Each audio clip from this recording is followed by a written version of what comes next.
الحمد لله الحمد لله الواحد القهار. الصلاة والسلام على رسوله المختار وعلى آله الأطهار وأصحابه الأخيار.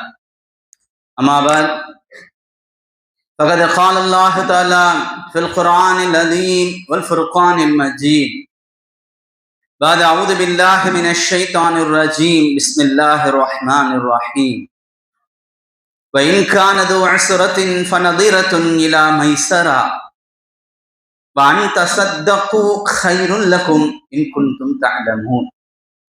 وقال نبينا صلى الله عليه وسلم نفس المؤمن معلقة بدينه حتى يقضى عليه أو كما قال عليه الصلاة والسلام. எல்லா புகழும் பெருமையும் ஏக இறைவனாம் அல்லாஹ் ஒருவனையே சாரும். சலாத்தும் சலாமும் அண்ணலம் பெருமானார் முஹம்மது நபி ஸல்லல்லாஹு அலைஹி வஸல்லம் அவர்களின் மீதும் அவர்களை பின்பற்றி வழிவந்த உத்தம சத்திய சஹாபாக்கள், சஹாபிய பெண்மணிகள், தாபிகள், தபா தாபிகள், குறிப்பாக ஜும்மாவுடைய தொழுகையை நிறைவு செய்வதற்காக முன்னமே வருகை தந்து அமர்ந்திருக்கின்ற நம் அனைவர்களின் மீதும், நம்மை பெற்றெடுத்த பெற்றோர்கள், நாம் பெற்றெடுத்த பிள்ளை செல்வங்கள், நம் உற்றார் உறவினர்கள், நம்முடன் பிறந்த சகோதர சகோதரிகள், உலகத்தில் உண்டான அத்துணை முஸ்லிமான ஆண் பெண் அனைவர்களின் மீதும் அல்லாஹு தஆலாவுடைய சலாத்தும் சலாமும் அன்பும் அருளும் என்றென்றும் நிலவட்டுமாக. ஆமீன். பெருமதிப்பிற்கும் மரியாதைக்கும் உரியவர்களே, தற்கொலை என்பது ஒரு பிரச்சனைக்கு தீர்வாக இருக்காது. பல பிரச்சனைகளை உருவாக்குகின்ற ஒன்றாகத்தான் இருக்கும் என்று கடந்த ஜும்மாவிலே நாம் பேசி முடித்திருந்தோம். ஆம், காஞ்சிபுரம் மாவட்டத்தில் கடந்த மாதம் மார்ச் 27 ஷம்சியா என்கின்ற 26 வயது பெண்மணி, ஆசிஃபா என்கின்ற 8 வயது பிள்ளை, அபுத்தர் என்கின்ற 5 வயது சிறுவன், இவர்களோடு ஊருக்கு ஒதுக்குப்புறமாக இருந்த ஒரு கிணற்றுக்கு அருகிலே சென்று அதற்கு முன்பதாக அந்த பிள்ளைகளுக்கு அவர்கள் விருப்பப்பட்ட ஐஸ்கிரீம், சாக்லேட், ஸ்நாக்ஸ் இவைகளை நல்ல முறையிலே வாங்கி கொடுத்து அந்த கிணற்றிலே அருகிலே அமர்ந்து, விவசாய கிணறு அது, அருகிலே அமர்ந்து நீண்ட நேரம் அவர்களோடு பேசிக் கொண்டிருந்து விட்டு ஆள் நடமாட்டம் குறைந்ததற்கு பிறகு அந்த 2 பிள்ளைகளையும் கிணற்றிலே தள்ளிவிட்டு தானும் கிணற்றிலே விழுந்து அந்த தாயும் பிள்ளைகளும் தற்கொலை செய்து கொண்டார்கள். நீண்ட நேரத்திற்கு பிறகு அதற்கு குளிக்க சென்ற 2 நபர்கள் 3 பிணங்கள் மிதப்பதை பார்த்து காவல் நிலையத்திற்கும் தீயணைப்பு நிலையத்திற்கும் தகவல் கொடுத்ததற்கு பிறகு அந்த சடலங்களை மீட்டு, ஜனாசாவை மீட்டு மருத்துவமனைக்கு கொண்டு சென்றிருக்கிறார்கள். அப்பொழுது கிணற்றுக்கு அருகாமையில இருந்த ஒரு பையிலே அந்த பெண் எழுதி வைத்த கடிதம் கிடைத்திருந்தது. அந்த கடிதத்தில ஓராண்டுக்கு முன்னால் என்னுடைய கணவர் கடன் தொல்லையால் தற்கொலை செய்திருந்தார். அதற்கு பிறகு என்னால் அந்த கடன் தொல்லையுடைய அவமானத்தை தாங்கிக் கொள்ள முடியும். அதன் காரணமாக எங்களுக்கு உதவி செய்யவும் ஆள் இல்லாத சூழ்நிலையில நான் இந்த முடிவுக்கு வருகிறேன். என்னுடைய பிள்ளைகளும் அனாதைகளாக விடுமே, தாயும் இல்லாமல் தந்தையும் இல்லாமல் என்பதற்காக அவர்களையும் நான் அழைத்து செல்கிறேன். மிக கனத்த இதயத்தோடு இந்த முடிவை நான் எடுத்திருக்கிறேன் என்பதாக கையால் எழுதப்பட்ட கடிதமும் போலீசாருக்கு, காவல்துறைக்கு கிடைக்கிறது.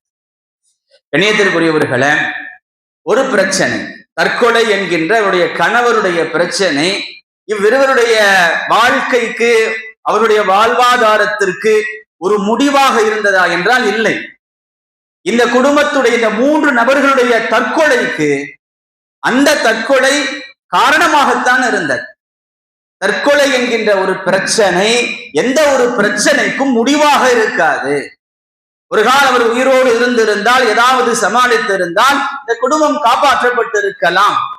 கண்ணியத்திற்குரியவர்களே, அதிலும் குறிப்பாக திருநெல்வேலி மாவட்டத்திலே நடந்த குடும்பத்தோடு காரிலே எரித்து தற்கொலை செய்து கொண்ட குடும்பமும் கடன் பிரச்சனையால் தற்கொலை செய்து கொண்டிருக்கிறது. இந்த காஞ்சிபுரம் மாவட்டத்திலே நடந்த இந்த தற்கொலையும் குடும்பத்தோடு நிகழ்ந்த தற்கொலையும் கடன் தொல்லையால் நிகழ்ந்தது.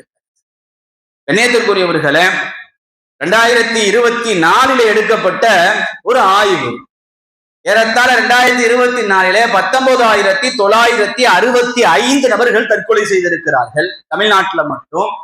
அப்படி தற்கொலை செய்து கொண்டவர்கள் அதிகமானவர்கள் கடன் பிரச்சனையால் தற்கொலை செய்து கொண்டவர். அப்படி தற்கொலை செய்து கொள்பவர்கள் அதிகமாக குடும்பத்தோடு தற்கொலை செய்து கொள்கிறார்கள் என்பது ஒரு அதிர்ச்சிகரமான ஒரு ரிப்போர்ட், அதிர்ச்சிகரமான ஒரு ஆய்வு. கணியத்திற்குரியவர்களே, பொதுவாகவே கடன் என்பது நல்லதல்ல. பொதுவாகவே கடன் வாங்குவது என்பது நல்லதல்ல. காரணம், ரசூலுல்லாஹி ஸல்லல்லாஹு அலைஹி வஸல்லம் அவர்கள் ஆயிஷா ரலியல்லாஹு தஆலா அன்ஹா அவர்கள் அறிவிக்கிறார்கள், நபிகளார் அதிகமாக தொழுகையில அல்லாஹும்ம இன்னி அஊது பிக்க மினல் மஅஸமி வல் மக்ரமி துஆவை அதிகமாக ஓதிக்கொண்டிருப்பார்.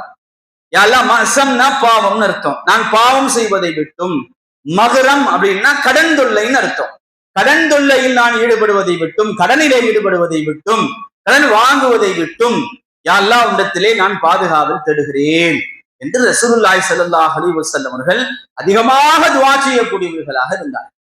ஒரு சஹாபி கேட்டார், யா ரசூலல்லாஹ், மா அக்ஸர, ஏன் இதை அதிகமா ஓதுறீங்க, ஏன் இவ்வளவு அதிகமாக கடனில் இருந்து பாதுகாப்பு தேடுகிறேன் ஏன் இவ்வளவு அதிகமாக ஓதுகிறீர்கள் என்று ரசூலுல்லாஹி ஸல்லல்லாஹு அலைஹி வஸல்லம் இடத்திலே கேட்ட பொழுது நபி ஸல்லல்லாஹு அலைஹி வஸல்லம் அவர்கள் சொன்ன பதில், ஒரு மனிதன் கடன் வாங்குவானே ஆனால் இதா ஹத்தஸ கதிப, அவன் பேச ஆரம்பிச்சா பொய் பேசு.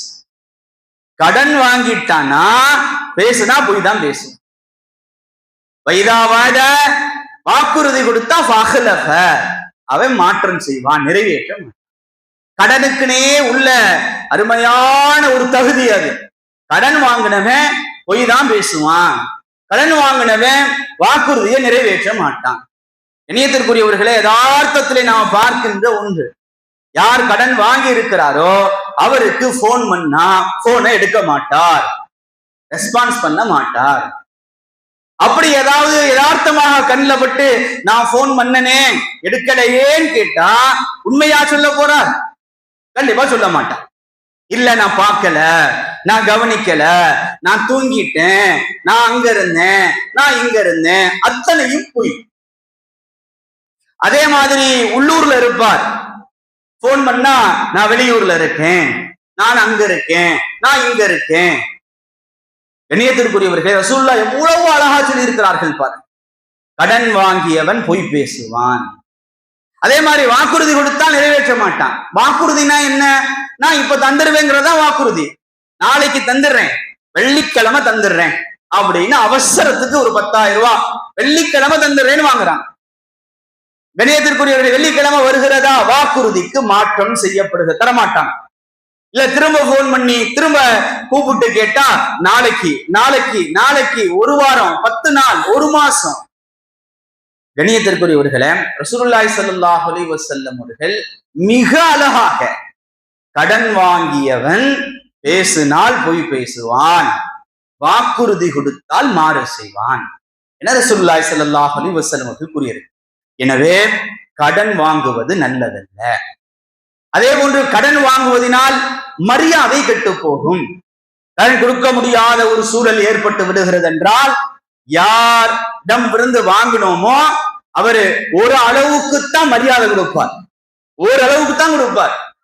முதல்ல மரியாதையா பேசுவார், அப்புறம் வாப்போன் பேசுவார். ஒரு கட்டத்திற்கு மேல கண்ணிய குறைவான வார்த்தைகளை பேச ஆரம்பிப்பார். மரியாதை போகும், கண்ணியம் போகும், குடும்ப கௌரவம் போகும், இழிவு வந்து சேரும், மனக்குழப்பங்கள் வந்து சேரும், மன கஷ்டங்கள் வந்து சேரும். அதனால் கடன் வாங்குவது என்பது நல்லதல்ல. இணையத்திற்குரியவர்களே, இது உலக நடைமுறையில் என்று பார்த்தால் ஆகிரத்துடைய விஷயத்துல கடன் சம்பந்தமாக கடுமையான எச்சரிக்கைகள். முஹம்மது இப்னு அப்துல்லாஹ் இப்னு ஜஹ்ஷ் ரலியல்லாஹு தஆலா அன்ஹு சொல்லுகிறார்கள், ஜனாசாவை வைக்கின்ற பள்ளிவாசலுடைய முற்றத்திலே நாங்கள் எல்லாம் அமர்ந்திருந்தோம். ரசூலுல்லாஹி ஸல்லல்லாஹு அலைஹி வஸல்லம் அவர்களும் எங்களோடு அமர்ந்திருந்தார்கள். ரசூலுல்லாஹி ஸல்லல்லாஹு அலைஹி வஸல்லம் அவர்கள் திடீரென வானத்தை பார்த்தார்கள். பிறகு தன்னுடைய தலையை கீழே போட்டு தன்னுடைய கையை நெற்றியின் பக்கம் கொண்டு வந்து கவலைப்பட்டவர்களாக, சுபஹானல்லாஹ் சுபஹானல்லாஹ் மாதா நஸல மினத் தஷ்தீத், கடுமையான எச்சரிக்கை இறங்கி இருக்கிறது, கடுமையான எச்சரிக்கை இறங்கி இருக்கிறது. சஹாபாக்கள் சொல்கிறார்கள், நாங்கள் இந்த ரசூலுல்லாஹ்வுடைய வார்த்தையை கேட்டதற்கு பிறகு அந்த பகல், அந்த இரவு, அடுத்த நாள் பகல் நாங்க எல்லாரும் அமைதியாக இருந்தோம். யாரும் யார்ட்டையும் பேசல. ரசூலுல்லாஹ் இவ்வளவு கடுமையா சொல்லி இருக்கிறார்கள் சொன்னா என்ன ஒரு எச்சரிக்கை இறங்கி இருக்கிறதுன்னு தெரியலையே என்கின்ற பதஷ்டம், என்கின்ற பயம். நாங்க யாரும் யார்ட்டையும் பேசல. முஹம்மது பின் அப்துல்லாஹ் இப்னு ஜஹஷ் சொல்லுகிறார்கள், இந்த மௌனம் என்பதை நாங்கள் நல்லதாக கருதல. ஃபலம் நர கைரா, நாங்க இதை நல்லதாக கருதல. நான் தான் ரசூலுல்லாஹ்ட்ட கேட்டேன், யா ரசூலல்லாஹ் எது சம்பந்தமாக கடுமையான எச்சரிக்கை இறங்கி இருக்கிறதுன்னு கேட்டேன். ரசூலுல்லாஹி ஸல்லல்லாஹு அலைஹி வஸல்லம் சொன்னார்கள், ஃபித்தைன், கடன் விஷயமாக கடுமையான எச்சரிக்கை இறங்கி இருக்கிறது. சொல்லிட்டு சொன்னாங்க, முஹம்மதுடைய உயிர், என்னுடைய உயிர் யார் கைவசம் இருக்கிறதோ அவன் மீது சத்தியமாக, அல்லாஹ்வின் மீது சத்தியமாக, ஒரு மனிதன் குத்தில ஃபீ ஸபீலில்லாஹ், அல்லாஹ்வுடைய பாதையிலே ஷஹீதாக்கப்பட்டு, தும்ம ஆஷ, பிறகு உயிர் கொடுக்கப்பட்டு, தும்ம குத்தில ஃபீ ஸபீலில்லாஹ், பிறகு அல்லாஹ்வுடைய பாதையிலே ஷஹீதாக்கப்பட்டு, தும்ம ஆஷ, பிறகும் உயிர் கொடுக்கப்பட்டு, வ அலைஹி தைனுன், அவரின் மீது கடன் இருந்தால், மா தஹலல் ஜன்னah, சுவனத்திலே அவர் நுழைய முடியாது. ரசூலுல்லாஹி ஸல்லல்லாஹு அலைஹி வஸல்லம். கண்ணியத்திற்குரியவர்களே, ஒரு மனிதர் ஷஹீதாகிறார், அதை விட ஒரு உயர்ந்த அந்தஸ்து மார்க்கத்துல கிடையாது.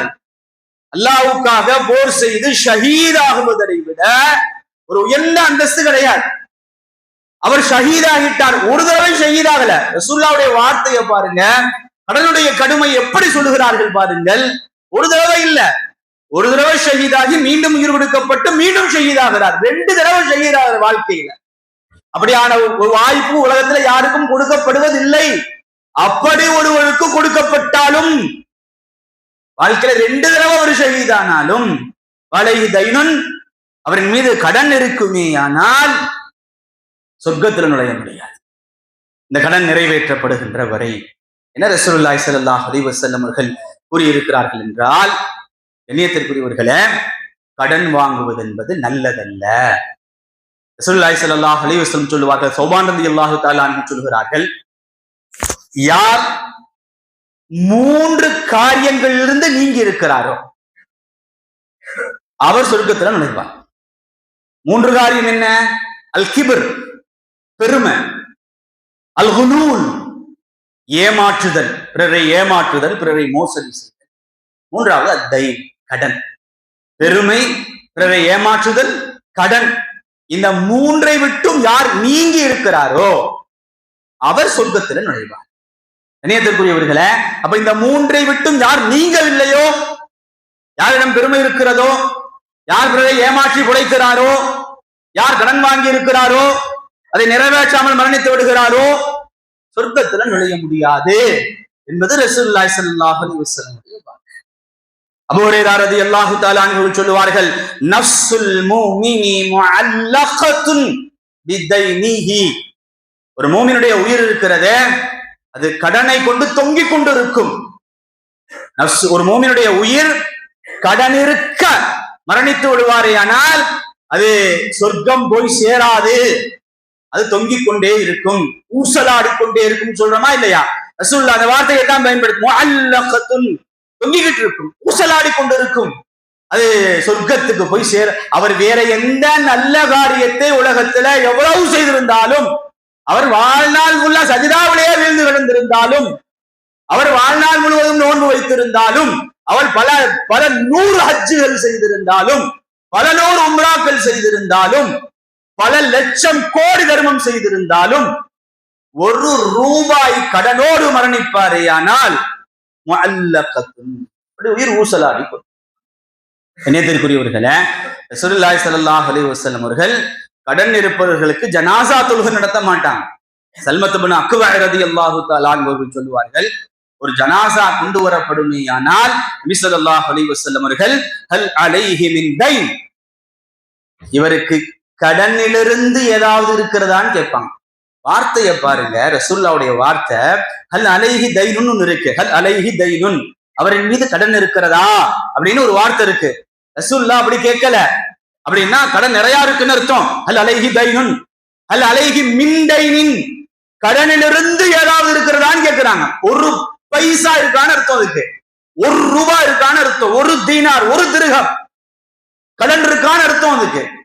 கண்ணியத்திற்குரியவர்களே, வார்த்தை எவ்வளவு பொருள் முதிர்ந்த வார்த்தை பாருங்க. ஹல் அலைஹி மின் தைனின், கடன்ல இருந்து ஒரு தீனாராவது ஒரு திர்ஹமாவது இருக்கான்னு கேட்கிறாங்க. இல்லலா சொன்னா தொழு வைக்கிறாங்க. இன்னொரு ஜனாசா கொண்டு வரப்படுகிறது, நபிகளார் அதே வார்த்தையை கேட்கிறாங்க. ஹல் அலைஹி மின் தைனின், கடன் இருக்கிறதா? நாம் ஆம் சொன்னாங்க. ஃபஸல்லு அலா சாஹிபிக்கும், நீங்களே தொழு வச்சுக்கிட்டா. எவ்வளவு பெரிய வேதனை, எவ்வளவு பெரிய கஷ்டம். கடன் இருக்க ரசூலுல்லாஹ் தொழு வைக்கல. ஃபஸல்லு அலா சாஹிபிக்கும், நீங்களே தொழு வச்சு. பக்கத்துல இருந்த அபு கதாதா ரலியல்லாஹு தஆலா அன்ஹு, யா ரசூலல்லாஹ் அலைய தைனுன், அவருடைய தைனை நான் பொறுப்படுத்துகிறேன்னு சொன்னான். ரசூலுல்லாஹி ஸல்லல்லாஹு அலைஹி வஸல்லம் அதற்கு பிறகு தொழு வைத்தார்கள். கண்ணியத்திற்குரியவர்களே, அந்த கொண்டு வந்தப்பட்ட ஜனாசாவிற்கு இருந்த கடன் 2 தீனார்கள் மட்டுமே.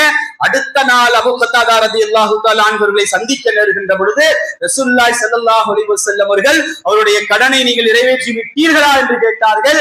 கலைத்துஹு, நான் அவருடைய கடனை நிறைவேற்றி விட்டேன் என்று சொன்னதற்கு பிறகு நபி ஸல்லல்லாஹு அலைஹி வஸல்லம் அவர்கள் சொன்னார்கள், இப்பொழுதுதான் அந்த சகோதரருடைய உயிர் குளிர்ச்சி அடைகிறதுன்னு சொன்னாங்க.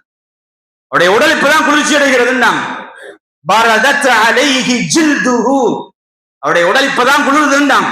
அப்ப இவ்வளவு நேரம் எப்படி இருந்துச்சு? வேதனை இருந்துச்சுன்னு அர்த்தம். அவருடைய உடல் இவ்வளவு நேரம் குளிர்ச்சி இல்லாமல் இருந்துச்சுன்னு அர்த்தம். பரதத் அலைஹி ஜில்துஹு, ரசூலுல்லாஹி ஸல்லல்லாஹு அலைஹி வஸல்லம்.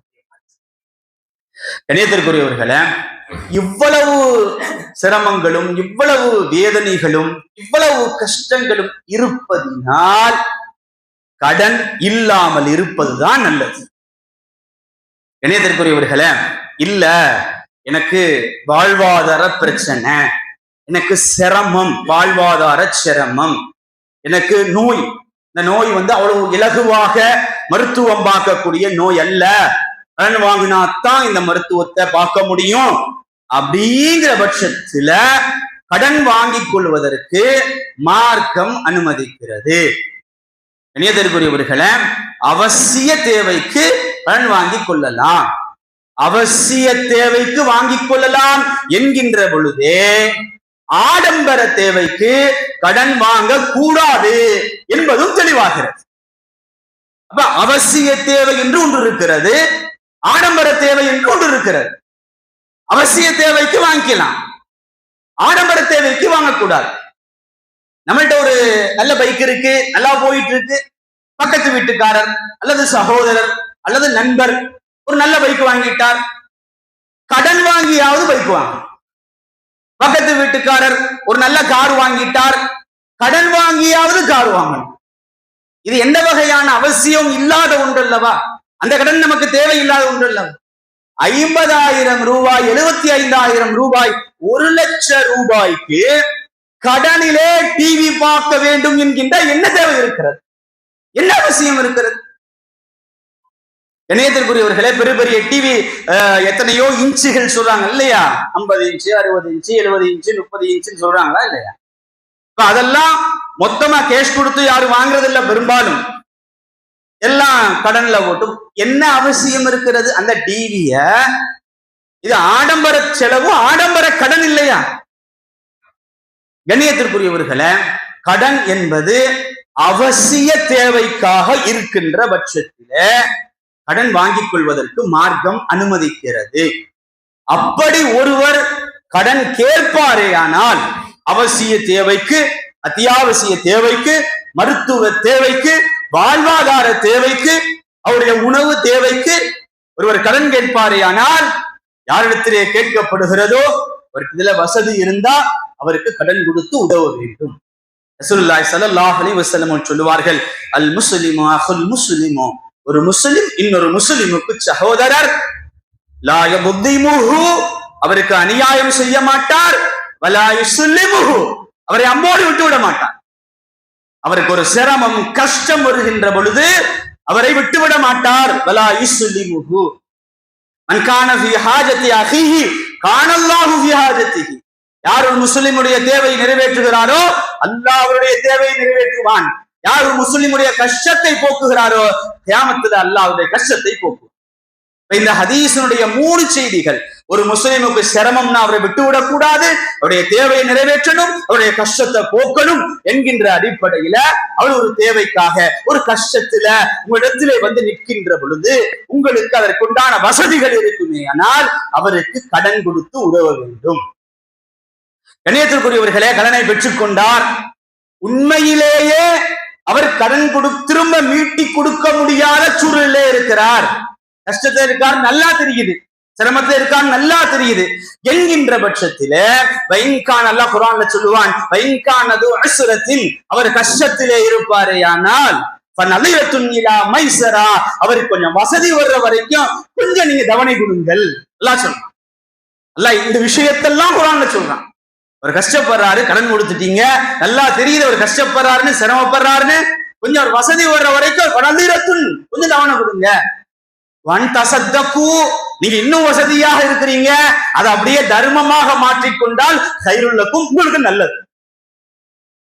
கண்ணியத்திற்குரியவர்களே, கடன் வாங்கினார், கஷ்டத்துல வாங்கினார், ஆனா அவரால் நிறைவேற்ற முடியல, சிரமப்படுகிறார், உங்களுக்கு தெரியுது, தர்மமா அதை விட்டுருங்களேன், விட்டு கொடுத்துருங்களேன், கைருள்ளக்கும், அல்லாஹ் உங்களுக்கு நல்லது தருவான், அல்லாஹ் உங்களுக்கு இதை விட பரக்கத்தா தருவான், இதை விட அதிகமாக தருவான்.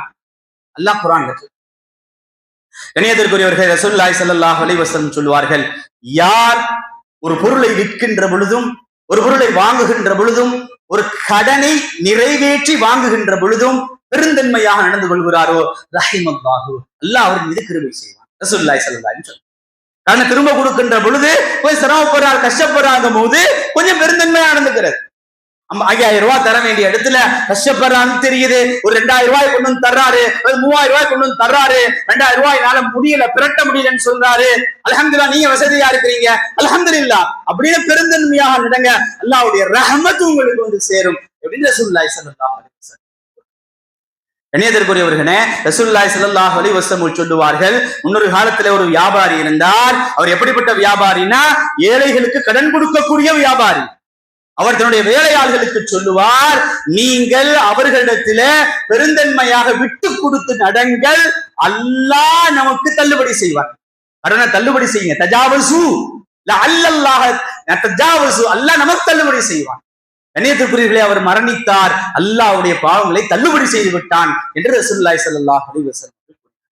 கண்ணியத்திற்குரியவர்களே, ஒரு கடன் கேட்கிறார் ஒருத்தர், சிரமத்துல இருந்தார் அப்படின்னா கொடுத்து உதவி செய்யறது, அதை வாங்குகின்ற சமயத்துல நல்ல முறையிலே அவருக்கு நடந்து கொள்வது, இவை எல்லாவற்றுக்கும் மேலாக ஒருவர் கடன்ல சிரமப்பட்டு கொண்டிருக்கிறார் என்று தெரிந்தால் அவருக்கு ஜகாத்தையும் கொடுத்து உதவலாம். ஜகாத் கொடுக்கக்கூடிய 8 நபர்களிலே வல்காரிமீன, அல்லாஹ் குர்ஆன்ல சொல்லுவான், யார் கடனிலே மூழ்கி இருக்கிறார்களோ அவர்களுக்கும் ஜகாத்தை கொடுக்கலாம். பெரும்பாலும் அவர்கள் கண்ணுக்கு தெரிய மாட்டாங்க, ஒரு இடத்துல சொல்ல மாட்டாங்க, ஆனா நம்ம கேள்விப்படுறோம். கண்ணியத்திற்குரியவர்களே, ஒரு விஷயம் நல்லா கவனிக்கணும், அவர் தன்னுடைய தேவைக்கு வாங்கியிருந்தார், அவருடைய ஆடம்பரத்திற்கு வாங்கியிருந்தா அவருக்கு உதவி செய்யுங்கிற எந்த அவசியம் இல்லை. அவருடைய அவசிய தேவைக்காக கடன் வாங்கி இருக்கிறார், ஜகாத்தை அவருக்கு கொடுக்கலாம். வல்காரிமீன, அல்லாஹ் அதற்கும் அனுமதித்திருக்கிறான்.